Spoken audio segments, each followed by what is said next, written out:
Subscribe कीजिए scholar elite channel को और बेल आइकॉन को दबाइए लेटेस्ट एजुकेशनल वीडियो सबसे पहले देखने के लिए।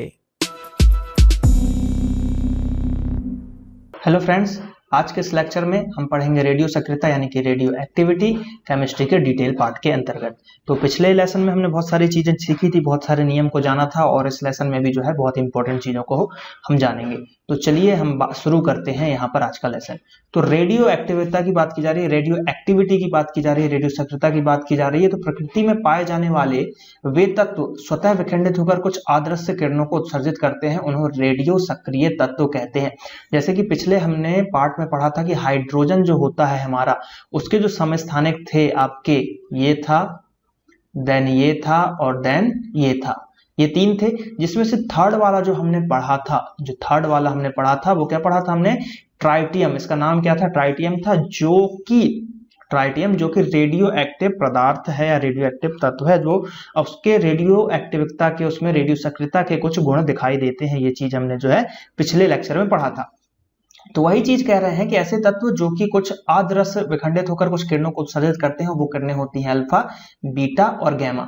तो उनको हम क्या बोलते हैं? रेडियो सक्रिय तत्व कहते हैं और इस घटना को रेडियो सक्रियता कहते हैं। और रेडियो सक्रियता तत्वों से निकलने वाली अदृश्य किरणें रेडियो सक्रिय किरणें कहलाती हैं। तो ये डेफिनेशन थी। बात करते हैं अब इसकी खोज से related, discovery of radio activity की बात करते हैं। तो 1896, ठीक है, 1896 ईस्वी में फ्रांस के वैज्ञानिक हेनरी बैकेरल, कौन? हेनरी बैकेरल, बहुत इंपॉर्टेंट नाम है, याद रखिएगा। फ्रांस के वैज्ञानिक हेनरी बैकेरल ने सर्वप्रथम रेडियो सक्रियता का पता लगाया और हेनरी बैकेरल ने पाया कि यूरेनियम तथा यूरेनियम लवणों की कुछ अदृश्य किरणें स्वतः ही उत्सर्जित होती हैं। तो देखिए ये चीजें जो है बहुत दिक्कत होती है मैडम क्यूरी से रिलेटेड और हेनरी बैकेरल। सीधे सीधे क्वेश्चन आता है कि रेडियो एक्टिविटी की खोज किसने करी, और कई लोग जो है मैडम क्यूरी लगा देते, तो वो गलत है, हेनरी बैकेरल लगाना है, बिल्कुल याद रखिएगा। क्योंकि जब इन्होंने इसको पता लगाया था तो सबसे पहले जो है इसको हम क्या बोलते थे? इसको बोला जाता था बैकेलर किरणें ही बोला जाता था। फिर 1898 का समय आया, जब यहाँ पर 98 का समय आया, 1898 में मैडम क्यूरी ने भी क्या किया कि भैया उनके पति पियरे क्यूरी, उनके पति जो थे पियरे क्यूरी ने यह सुझाव दिया कि यूरेनियम और उसके यौगिकों से बैकेरल किरणों का निकलना एक परमाणु जनित क्रिया यानी कि एटॉमिक फिनोमिनन है और यह विशिष्ट गुण यूरेनियम की रासायनिक स्थिति तथा भौतिक अवस्था पर निर्भर नहीं करता। तो जो हेनरी बैकेरल ने बताया था कि ऐसी चीजें होती, तो उसी को आधार बना के उसी की रिसर्च को और थोड़ा सा आगे बढ़ा के और उससे एक्स्ट्रा चीजों को जाना और उसको समझाया। तो फिर क्या हुआ कि 1898 में ही मैडम क्यूरी एवं जो स्मिथ्स थे यहाँ पर, उन्होंने रेडियो सक्रियता और उनके पदार्थों की खोज के क्रम को बतलाया, जो कि थोरियम, ये बहुत इंपॉर्टेंट है, थोरियम धातु के तत्व में भी रेडियो सक्रियता पाई जाती है। तो मेनली वही आता है कि मैडम क्यूरी ने किस धातु के लिए बताया था रेडियो एक्टिव? तो थोरियम के लिए बताया था। तो ये याद रखिएगा, मैडम क्यूरी से रिलेटेड है थोरियम। और अगर हम बात करें 1902 में मैडम क्यूरी ने के पति जो पियरे क्यूरी थे उनके साथ पता लगाया कि यूरेनियम के खनिज पिंच ब्लेड में यूरेनियम की अपेक्षा लगभग 4 गुनी अधिक रेडियो सक्रियता उपलब्ध होती है। तो ये बहुत ही इंपॉर्टेंट है कि भैया जो यूरेनियम का खनिज है पिंच ब्लेड, ठीक है, क्या है? पिंच ब्लेड, उसमें यूरेनियम जो है उसकी अपेक्षा 4 गुना अधिक रेडियो सक्रियता पाई जाती है। तो ये बहुत ही इंपॉर्टेंट क्वेश्चन है, एग्जाम की दृष्टि से इसको आपको याद रखना है। इससे स्पष्ट हुआ कि पिंच ब्लेड यूरेनियम से भी अधिक रेडियो सक्रिय तत्व है और इस अनुमान के आधार पर वैज्ञानिक दंपति ने अपने कठिन और जोखिम भरे अनुसंधान के फलस्वरूप 1903 में पिंच ब्लेड से रेडियम नामक एक अत्यंत रेडियो सक्रिय अगर हम तत्व की बात करें तो वो यहाँ पर खोज ली या उन्होंने बनाया, ठीक है, रेडियो एक्टिव तत्व बना लिया। और आज लगभग 40 प्राकृतिक रेडियो सक्रिय जो है समस्थानिक और उनके रेडियो सक्रिय तत्व ज्ञात कर चुके हैं। तो ये बहुत इंपॉर्टेंट है कि भैया 1903 में रेडियम का उन्होंने बनाया। और मैडम क्यूरी एक ऐसी व्यक्ति है जिनको जो है 2 बार नोबेल मिला हुआ है। क्या हुआ है? 2 बार नोबेल मिला हुआ है। एक बार जो मिला हुआ जो है फिजिक्स के लिए, और एक और बार मिला हुआ है वो केमिस्ट्री के लिए मिला हुआ है। तो केमिस्ट्री के लिए इसी के लिए मिला था, रेडियम की खोज के लिए, और फिजिक्स के लिए भी मिला। तो आपको कमेंट सेक्शन में ये बताना है कि फिजिक्स का कब मिला उनको और केमिस्ट्री का कब मिला। डेट बताना, मतलब सन बताना है आपको, किस ईयर में उनको जो है ये नोबेल पुरस्कार दिया गया था। वैसे मैंने इसके ऊपर ट्रिक बनाई हुई है जिनको 2-2 नोबेल मिले हुए हैं, तो ये आपको बताना है। चलिए बात करते हैं हम रेडियो सक्रियता के प्रकार की किस तरीके से है। तो देखते हैं क्या बोला जा रहा है यहाँ पर। किसी तत्व के रेडियो सक्रिय परिवर्तन में परमाणु के नाभिक का विखंडन होता है और इसका कारण यह है कि रेडियो सक्रिय तत्वों के परमाणु अस्थायी होते हैं। ऐसे परमाणु के नाभिक में न्यूट्रॉनों की संख्या अत्यधिक होती है। तो क्या होता है भैया, रेडियो तत्वों के परमाणु अस्थायी होते हैं। ये बहुत ही एक इंपॉर्टेंट है, क्वेश्चन आ जाएगा कि रेडियो सक्रिय तत्वों के परमाणु कैसे होते हैं, तो वो आपको बोलना पड़ेगा अस्थायी है। और क्या होता है उसमें न्यूट्रॉनों की संख्या जो है अत्यधिक होती है। नाभिक में क्या होता है, न्यूट्रॉन ज्यादा होते हैं रेडियो सक्रिय पदार्थ में। अब प्राकृतिक रेडियो सक्रियता की बात करें तो इसमें क्या है कि रेडियो सक्रिय तत्व के परमाणु के नाभिक स्वतः विखंडित होकर अन्य तत्वों के परमाणु में परिवर्तित होते रहते हैं और यह क्रिया स्वाभाविक रूप से चलती रहती है तथा इसमें रेडियो सक्रिय किरणों का उत्सर्जन होता है और इसे प्राकृतिक रेडियो सक्रियता कहते हैं। उदाहरण के लिए यूरेनियम, रेडियम, थोरियम आदि तत्वों का विखंडन स्वयं ही होता है तथा इन तत्वों में पाई जाने वाली रेडियो सक्रियता प्राकृतिक रेडियो सक्रियता कहलाती है। तो भैया स्वतः जो खुद ही हो रही है, तो नेचुरल तरीके से हो रहा है, तो उसको हम क्या बोलेंगे, नेचुरल रेडियो एक्टिविटी बोलेंगे। जैसे कि देखिए यहाँ पर है यूरेनियम 238, फिर उसके बाद यूरेनियम 234, थोरियम है सॉरी, है ना, उसके बाद यहाँ पर ये है और भी ये है। यूरेनियम के देखिए दो यूज होते हैं, 238 और 234। तो ये चीजें जो है आपको यहाँ पर याद रखना है।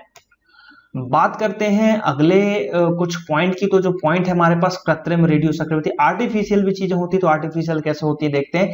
कृत्रिम रेडियो सक्रियता वह प्रक्रिया है जिसके द्वारा कोई तत्व कृत्रिम तरीके से किसी ज्ञात तत्व के रेडियो सक्रिय या सक्रिय समस्थानिक में परिवर्तित किए जाते हैं। इस प्रक्रिया में उस तत्व पर तीव्र वेग वाले कण जैसे कि प्रोटॉन, न्यूट्रॉन, अल्फा आदि कणों की बौछार की जाती है। उदाहरण के लिए मैग्नीशियम को एक स्थायी तत्व पर अल्फा कणों से प्रहार करने पर एक अस्थायी और रेडियो सक्रिय तत्व सिलिकॉन बनता है तथा न्यूट्रॉन मुक्त होता है। फिर यह इसमें जो है स्वतः परिवर्तन होकर स्थायी एल्यूमिनियम में बदल जाता है। तो इस तरीके से जो है कुछ मेथड्स का यूज करके आप आर्टिफिशियल रेडियो एक्टिविटी का यूज कर सकते हो, बना सकते हो। तो ये एक प्रोसेस थी, बस उसको हमको ज्यादा नहीं लेना है, इस पे कोई उतना इंपॉर्टेंट क्वेश्चन नहीं आता। क्वेश्चन आते हैं यहाँ से, जो ये वाला है वेरी वेरी वेरी, जितना वेरी लिख सको उतना वेरी इसको आईएमपी लिख लो। एक दो पीछे जो हमने पॉइंट कुछ पढ़े थे हेडली बेकरल और मैडम क्यूरी के बारे में, एक वो और एक यहाँ पर ये वाला, फिर से मैं इसको बता रहा हूँ, ये वाला जो है रेडियो किरणें, ये वाला, और इसके आगे जो भी मैं बताने वाला हूं वेरी आईएमपी है। तो इसको बिल्कुल नोट करते चलो। नोट क्या करना है, अगर बुक आपके सामने तो उसमें मार्क करते चलो। तो यहां पर देखिए अगर हम बात करें तो देखिए क्या है, रेडियो सक्रिय वेव्स की बात की जा रही है, किरणों की बात की जा रही है। तो रेडियो पदार्थ जो है, रेडियो सक्रिय पदार्थ, उनसे निकलने वाली आदर्श किरणों को हम रेडियो सक्रिय किरणें कहते हैं। और रेडियो सक्रिय पदार्थों से निकलने वाले इन किरणों की खोज रदरफोर्ड ने 1902 में की थी। तो भैया किसने खोज करी, तो सबसे पहले तो रदरफोर्ड ने खोज करी, और कब करी, 1902 में करी। ठीक है। चुंबकीय तथा विद्युत क्षेत्र से प्रवाहित करके पाया कि कुछ किरणें विद्युत के ऋण ध्रुव की ओर और कुछ किरणें विद्युत के धन ध्रुव की ओर मुड़ जाती है। तो भैया कुछ चीजें जो है पॉजिटिव की तरफ जा रही हैं, कुछ चीजें जो है नेगेटिव की तरह जा रही हैं। ये रदरफोर्ड ने 1902 में देखा। तथा अन्य किरणों पर चुंबकीय एवं विद्युत क्षेत्र में कोई प्रभाव नहीं पड़ा और ये सीधे गमन हो गई।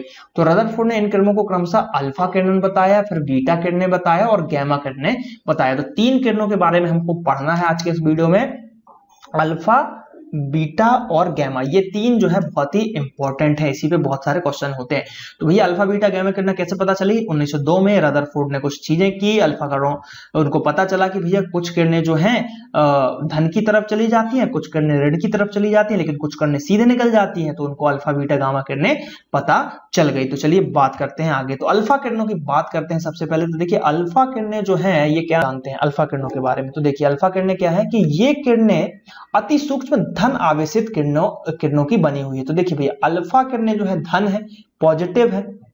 ठीक है। अल्फा किरण जो है, अल्फा क्या है, पॉजिटिव है। तो पॉजिटिव वाला भाग किधर जाएगा, पॉजिटिव वाला भाग नेगेटिव की तरफ भागेगा। तो बनी सी बात है, ये किसकी तरफ जा रहा होगा, आकर्षित हो रहा होगा, ये ऋण आयन की तरफ आकर्षित होगा, क्योंकि ये धन आवेशित कण से बनी होती है और इसका कारण विद्युत क्षेत्र से होकर गमन करते समय ये किरणें ऋण ध्रुव की ओर मुड़ जाती है। तो बहुत इंपॉर्टेंट पॉइंट है। दूसरा पॉइंट है कि प्रयोग के आधार पर यह पाया गया कि अल्फा कण वस्तुतः द्विआवेश युक्त हीलियम आयन है और इनकी मात्रा हाइड्रोजन परमाणु की मात्रा से 4 गुनी अधिक होती है।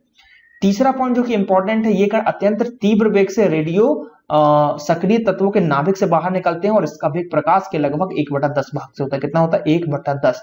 तो ये बहुत इंपॉर्टेंट, ये क्वेश्चन आ चुका है एक बार रेलवे में कि अल्फा कण जो है प्रकाश के कितने मतलब तेजी से चलता है, प्रकाश का कौन से हिस्से से तेज से चलता है। तो 1/10वां भाग, मान लो प्रकाश 100 की स्पीड से चल रहा है तो ये जो है 10 की स्पीड से चलेगा। तो इस तरीके से एक क्वेश्चन पूछा गया था। चौथा पॉइंट इंपॉर्टेंट है। चौथा पॉइंट क्या है कि इन कणों का द्रव्यमान अधिक होने के कारण इनकी गतिज ऊर्जा अधिक होती है। द्रव्यमान अधिक है तो इनकी गतिज ऊर्जा भी अधिक है। अगला पॉइंट है कि इन किरणों को किसी गैस से होकर प्रवाहित करने पर ये आयनित कर देती हैं। अगला पॉइंट है कि अधिक द्रव्यमान होने के कारण इन किरणों की भेदन क्षमता कम होती है। 0.1 मिलीमीटर मोटी एल्यूमिनियम की एक परत इन्हें रोक सकती है। तो एक इंपॉर्टेंट फैक्ट आता है यहाँ पर कि अल्फा किरणों की भेदन क्षमता गामा किरणों से कम होती है कि अधिक। तो यहाँ पर क्वेश्चन आएगा इस तरीके का, तो आंसर लगाना है कि कम होती है। तो अल्फा किरणों की जो है भेदन क्षमता बहुत ही कम होती है, लेकिन गतिज ऊर्जा उनकी ज्यादा होती है। सातवां पॉइंट है कि ये किरणें फोटोग्राफिक प्लेट को प्रभावित करती है। बहुत ही इंपॉर्टेंट क्वेश्चन है। सीधे सीधे क्वेश्चन आता है कि इनमें से कौन सी किरण फोटोग्राफिक प्लेट को इफेक्ट करेगी, तो वो है अल्फा किरणें। तथा जिंक सल्फाइड और बेरियम, देखिए जिंक सल्फाइड और बेरियम प्लेटिनोसाइनाइड में स्फुरदीप्ति जो है आपका स्फुरदीप्ति उत्पन्न करती है। क्या करती हैं? उत्पन्न करती हैं। तो ये जो है आपको याद रखना है, ठीक है। और क्योंकि ये इंपॉर्टेंट है अल्फा किरणों के बारे में। फोटोग्राफिक प्लेट वाला तो कई बार आप प्रीवियस ईयर आप देख लो, कई बार आपको जो है देखने को मिल जाएगा। आठवां है ये किरणें जीव कोशिकाओं यानी कि लिविंग सेल को नष्ट कर देती हैं। तो जीव सेलिकाओं को जीवित सेल जो है आपके कोशिका होती हैं और जो लिविंग सेल्स होते हैं उनको यहाँ पर खत्म कर देती हैं। अब बात करते हैं बीटा किरणों की। तो भैया बीटा किरणें भी जो है इंपॉर्टेंट है। तो देखिए ये भैया ऋण आवेश युक्त है, यानी कि ये माइनस है तो प्लस की तरफ भागेगा और इस कारण विद्युत क्षेत्र से गमन होकर करते समय ये धन ध्रुव की ओर मुड़ जाती हैं। इन किरणों के लिए आवेश और द्रव्यमान का अनुपात E/m कैथोड में उपस्थित इलेक्ट्रॉन के समान होता है। तो ये किरणें इलेक्ट्रॉन के प्रवाह है, ठीक है, इलेक्ट्रॉनों का प्रवाह है। इन किरणों का द्रव्यमान हाइड्रोजन के द्रव्यमान का 1/1840 होता है, यानी कि हाइड्रोजन का जितना द्रव्यमान है उसका इतने बटा है, तो बहुत कम है। अगला पॉइंट चौथा जो कि मोस्ट आईएमपी है कि इन कणों का वेग प्रकाश के वेग का लगभग 9/10वां भाग होता है, अर्थात इनका वेग अल्फा कण के वेग से 9 गुना ज्यादा होता है। तो ये क्वेश्चन भी यहां से पूछा जाता है कि अल्फा कण जो है या बीटा कण जो है अल्फा से कितना तेज है, तो 9 गुना ज्यादा यहां पर तेज मिलेगा आपको देखने को। पांचवा है कि इनकी गतिज ऊर्जा अल्फा कणों से बहुत कम होती है क्योंकि इनका द्रव्यमान कम होता है। इनका द्रव्यमान कम है यानी कि गतिज ऊर्जा भी कम है। कम गतिज ऊर्जा के कारण इनकी आयनन क्षमता अल्फा कणों की अपेक्षा कम होती है। उच्च वेग और कम द्रव्यमान होने के कारण इनकी भेदन क्षमता जो है अल्फा कणों से 100 गुनी ज्यादा होती है। ये इंपॉर्टेंट है, 100 गुनी ज्यादा होती है, यानी कि इनको रोकने के लिए 0.01 मिलीमीटर जो है एल्यूमिनियम की चादर आवश्यक होती है। तो 100 गुना यहाँ पर अधिक होती है। बात करें अगले पॉइंट की, तो अगला पॉइंट है कि ये किरणें फोटोग्राफिक प्लेट को प्रभावित करती हैं, ये भी करती हैं। इनकी गतिज ऊर्जा कम होने के कारण इन किरणों को जिंक सल्फाइड और बेरियम के साथ करने पर ये भी जो है क्षमता के उत्पन्न करने के बराबर नहीं होती है। पिछले बार जो है अगर अल्फा की बात करें तो वो ये कर रहा था, जो स्फुरदीप्ति है वो कर रहा था उत्पन्न, लेकिन ये उत्पन्न नहीं कर पाता है। किसी विद्युत क्षेत्र से होकर गुजरने पर धन ध्रुव की ओर मुड़ जाती है और अल्फा कणों की अपेक्षा इनकी विचलन अधिक होता है, इसमें विचलन ज्यादा होता है और इन किरणों में लिविंग सेल्स को नष्ट करने की क्षमता नहीं होती है, ठीक है। तो ये चीजें जो है यहां पर आपको थोड़ा सा याद रखना है। अब अगर हम बात करें अगला पॉइंट, जो कि अगला आपका सी नंबर का है, गामा किरण, जो कि इंपॉर्टेंट भी है और इस पे भी क्वेश्चन बनते हैं। तो देखते हैं क्या क्या बनते हैं।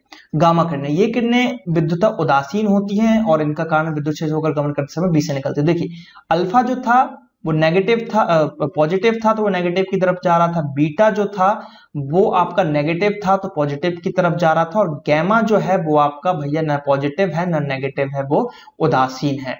क्या है? उदासीन है। तो ये विचलित ही नहीं होगा, ये सीधे सीधे निकल जाएगा। अब देखिए क्या क्या होता है, आप ऐसे समझिए, ये है नाभिक, यहां पे है माइनस, यहां पे है प्लस। तो यहां से है आपका अल्फा, बीटा और गैमा। जब अल्फा यहां पे जाएगा तो अल्फा कैसा है? अल्फा है पॉजिटिव, तो ये यहां जाएगा और इधर मुड़ जाएगा।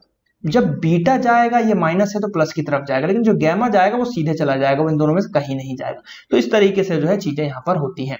तो दूसरा पॉइंट है ये किरणें अति लघु तरंग दैर्घ्य वाली विद्युत चुंबकीय तरंग होती है। तो कैसी होती है? विद्युत चुंबकीय तरंग होती है।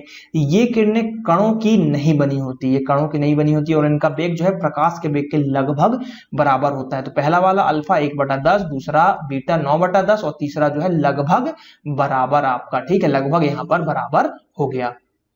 इनकी मात्रा शून्य होती है, अतः गामा किरणें अद्रव्य नॉन मटेरियल प्रकृति वाली होती है।